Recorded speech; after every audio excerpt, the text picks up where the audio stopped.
Olá, pessoal. Meu nome é Francinês e nós vamos iniciar a nossa terceira aula de Zoologia de Invertebrados. Nesta aula, a gente vai abordar o filo dos poríferas. Bom, o que define esse filo? O filo porífera, ele apresenta como principais características essas que estão apresentadas aqui.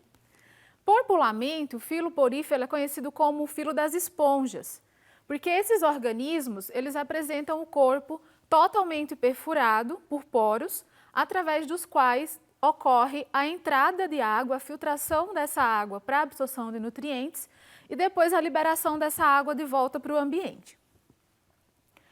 E é devido a essa característica que o filo recebe o nome de porífera, porque o nome porífera vem do latim porus, poro, que significa poro, e ferre, que significa possuir, ou seja, eles possuem o corpo formado por poros. Outra característica importante do filo porífera é que eles não apresentam tecidos verdadeiros nem órgãos.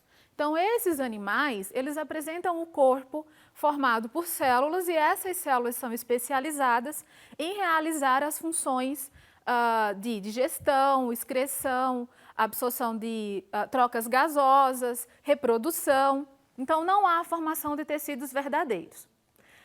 Todos os representantes do filo são sésseis. Essa é uma característica muito peculiar dos poríferas. E, em função dessa característica, durante muito tempo, eles não eram considerados animais. Porque, a olho nu, observando um porífera, a gente não consegue observar nenhum movimento. Os movimentos dos poríferas ocorrem a nível celular, então são microscópicos. A gente não consegue ver esses animais apresentarem nenhuma característica de movimento, consequentemente, isso não remete a um animal.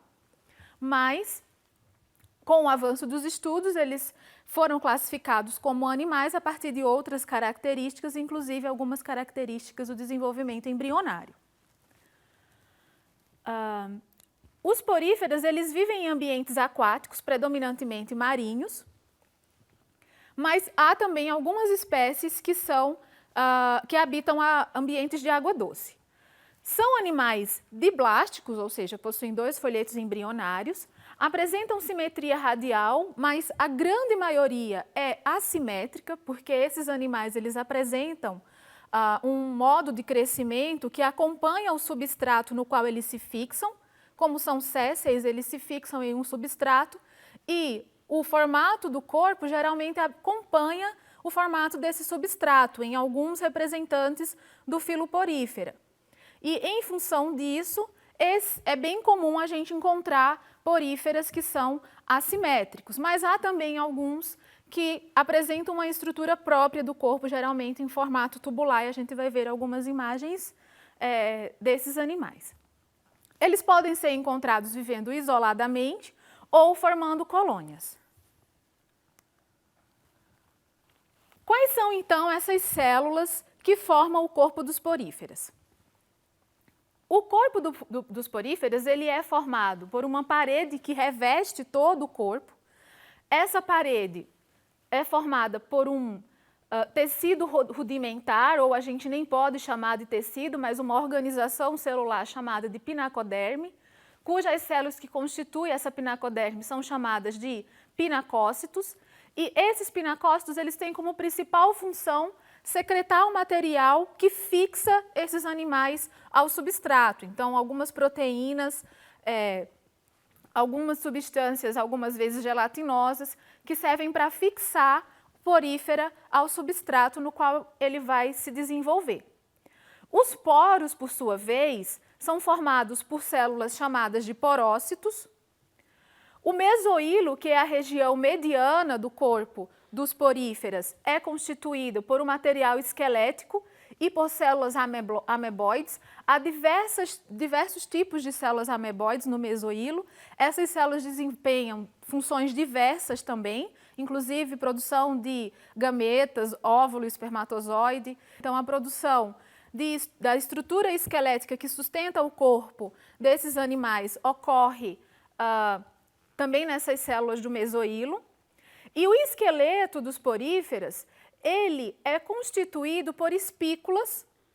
Essas espículas, elas são calcárias, silicosas e ou formadas por fibras proteicas de espongina. A gente pode ter espículas que são só calcárias, ou só silicosas, ou só formadas por espongina, ou pela combinação dessas substâncias.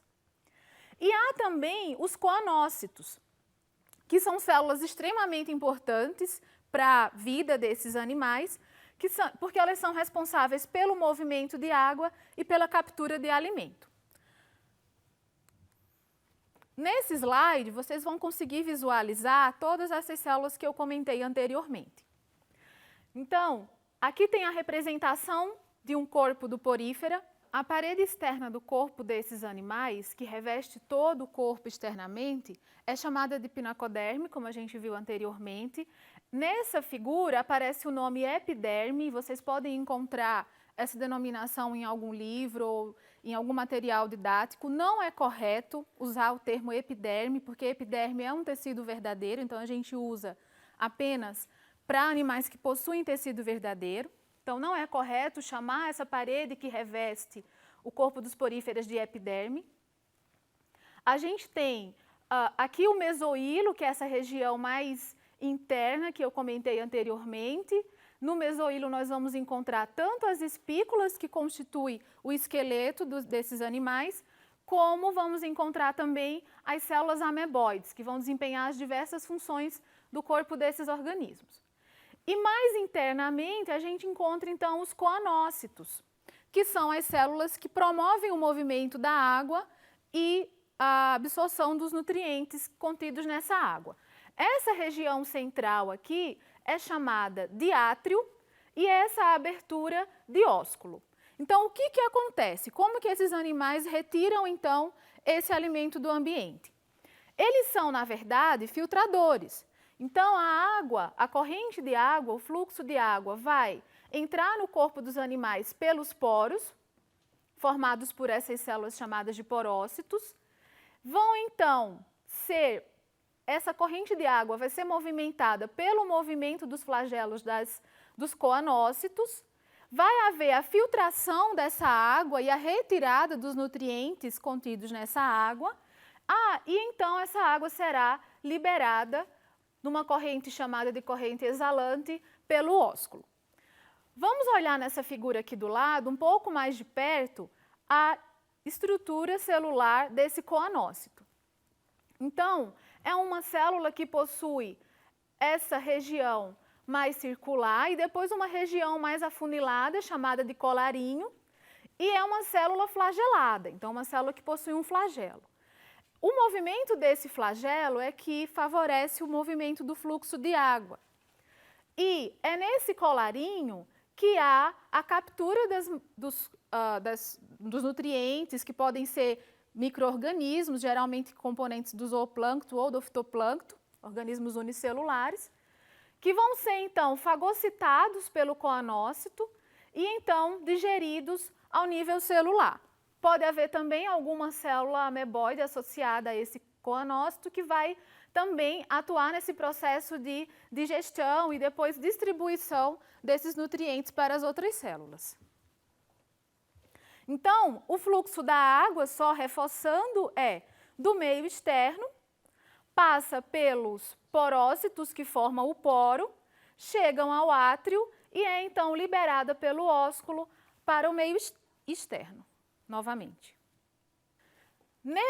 Nessa imagem, a gente pode observar algumas espículas. Eu gostaria de dar um destaque às espículas que constituem o esqueleto das esponjas, porque essas estruturas elas são muito utilizadas para classificar as esponjas, porque há diversos tipos de espículas com morfologia bastante variada e, geralmente, essa variedade ela é utilizada para classificar esses organismos. Aqui a gente tem exemplos de espículas calcárias e aqui a gente tem um exemplo de espículas de proteína de espongina, que é a espícula das esponjas que são utilizadas como esponjas de banho. Há 3 tipos morfológicos de porífera. Esses tipos morfológicos, eles apresentam um grau de complexidade. Então, o primeiro tipo morfológico é chamado de ascon. Esse tipo morfológico ele apresenta um átrio bastante volumoso e então a água entra pelos poros, é filtrada pelos coanócitos, chega ao átrio e então liberada pelo ósteo. Mas o que acontece nesse grupo? É um grupo que tem uma estrutura mais simples, no entanto, esses organismos, eles apresentam uma dificuldade maior de crescimento. Então, geralmente, as esponjas do tipo ascon vão ser esponjas pequenas, não atingindo mais que poucos centímetros. Por quê? Porque o tamanho do átrio é um complicador para o desenvolvimento desses animais, uma vez que faz com que a quantidade de água que fica parada nessa região seja grande e o número de coanócitos não é suficiente para promover um rápido movimento dessa água. Dessa forma, a absorção de nutrientes é comprometida, ou seja, há uma absorção menor de nutrientes e essas esponjas tendem a crescer menos.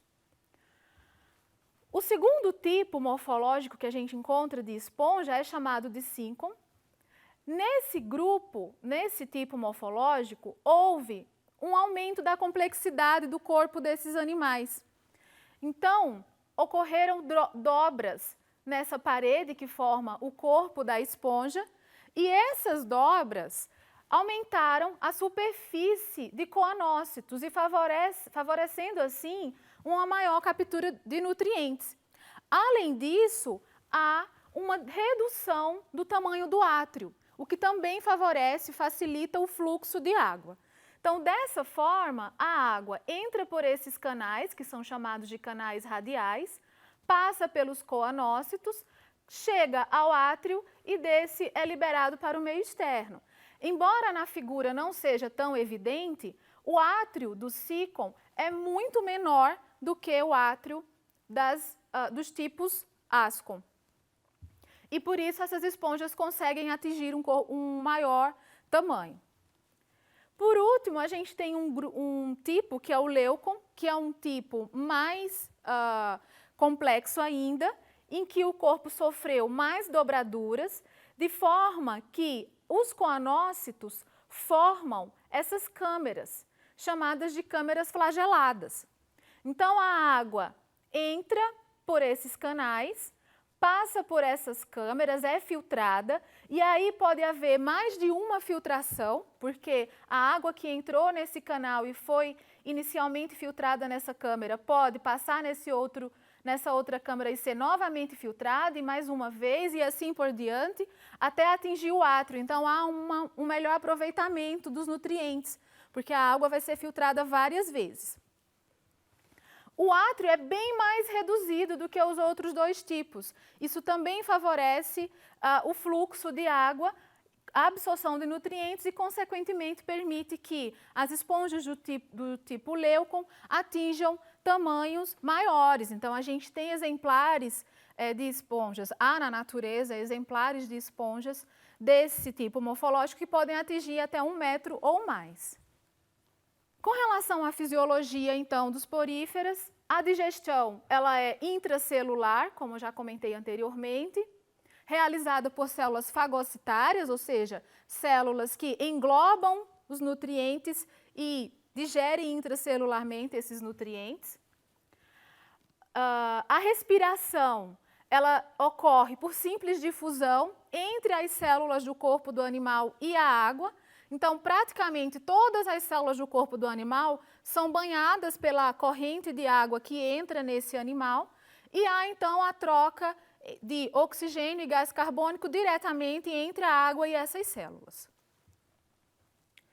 A excreção também é por difusão.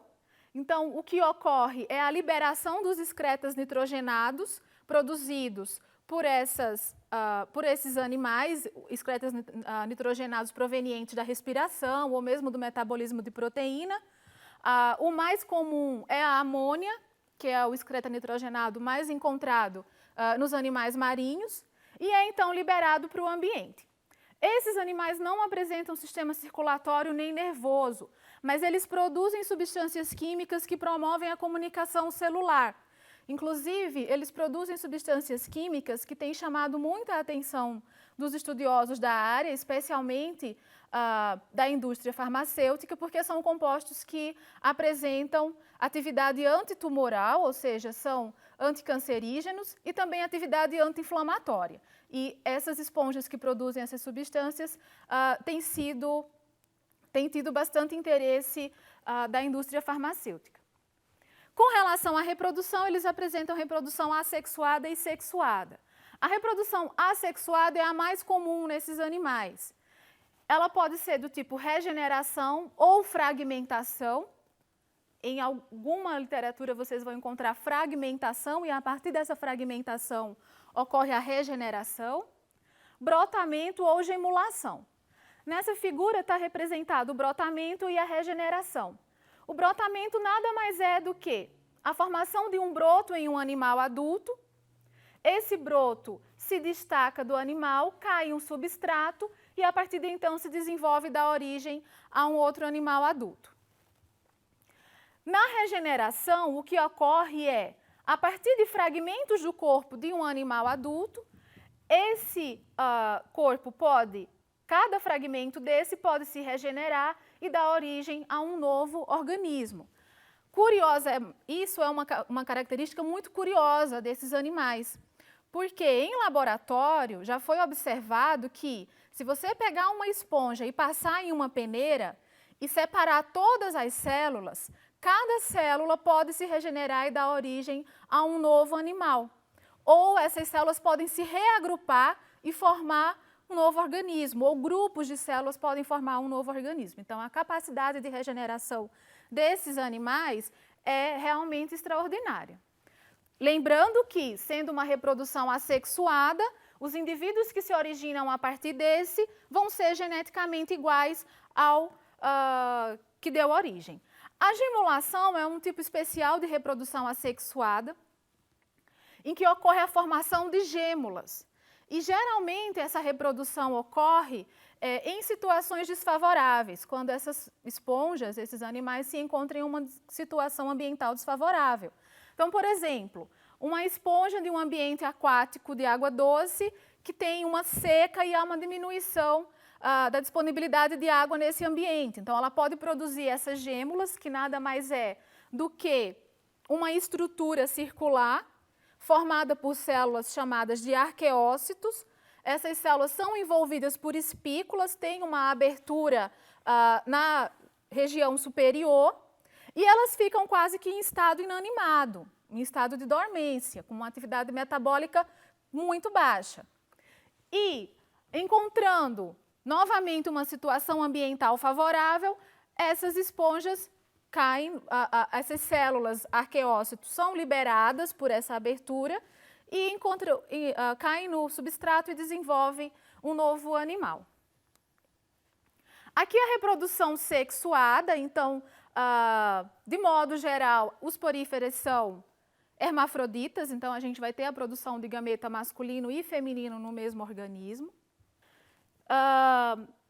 Os espermatozoides, eles são produzidos geralmente nas células do mesoílo e são liberados pela corrente exalante, ou seja, a corrente de água que deixa o átrio do animal, entram na corrente inalante, tá? Eles não entram pelo ósteo, como pode parecer aqui na figura, entram pela corrente inalante, ficam presos nos coanócitos. E aí a sinalização, ou seja, a liberação de moléculas químicas que sinalizam a produção de óvulo. Então, os oócitos, que são células presentes também aqui no mesoílo, vão produzir os óvulos.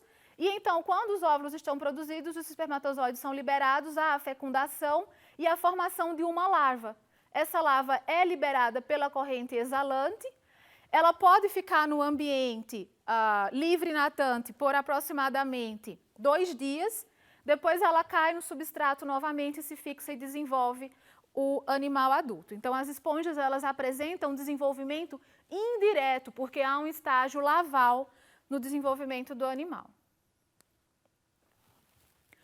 Com relação aos aspectos evolutivos, os poríferos eles ainda têm uma origem incerta, mas há duas hipóteses principais que são consideradas. Uma é de que eles descendem de um ancestral comum flagelado, e que é o ancestral comum dos metazoários, e em função disso eles são classificados como metazoários, ou seja, pertencem ao filo dos animais. E uma outra hipótese é baseada no fato de que os coanócitos são muito semelhantes a protozoários coanoflagelados. E de acordo com essa hipótese, então, os poríferos teriam uma origem distinta dos metazoários. O caráter primitivo do grupo, como já falei anteriormente, é a ausência de tecidos diferenciados e órgãos, e a característica mais singular é a presença dos canais hídricos e a falta de uma extremidade anterior e posterior. Então, a gente vai ver algumas classes de esponjas, só para demonstrar algum desses animais, como são vistos na natureza. A gente tem a classe calcária, cujos animais apresentam espículas formadas por carbonato de cálcio. Então, esse é um representante bastante comum no litoral brasileiro, inclusive. Aqui é um outro representante dessa classe, que são essas esponjas amarelas que crescem fixas em corais. Aqui são representantes da classe Hexactinellida, e essas esponjas apresentam espículas formadas por fibras silicosas, e por conta disso elas são chamadas de esponjas de vidro, o aspecto delas é de vidro. A classe Demospongia apresenta o maior número de representantes de porífera, 90% das espécies já descritas pertencem a essa classe, e elas apresentam um esqueleto formado por fibras silicosas e ou de espongina. São as famosas esponjas utilizadas para a produção de esponjas de banho. Então, há a pesca dessas esponjas e a produção industrial de esponjas de banho a partir dessas esponjas aqui, justamente por conta dessa composição de fibras de espongina. Essa quarta classe é uma classe menos estudada e menos conhecida em consequência disso, e apresenta esqueleto interno de espículas silicosas, mais espongina, e com um invólucro externo de carbonato de cálcio. Bom, é isso. Muito obrigada pela atenção de vocês, bons estudos e até a próxima.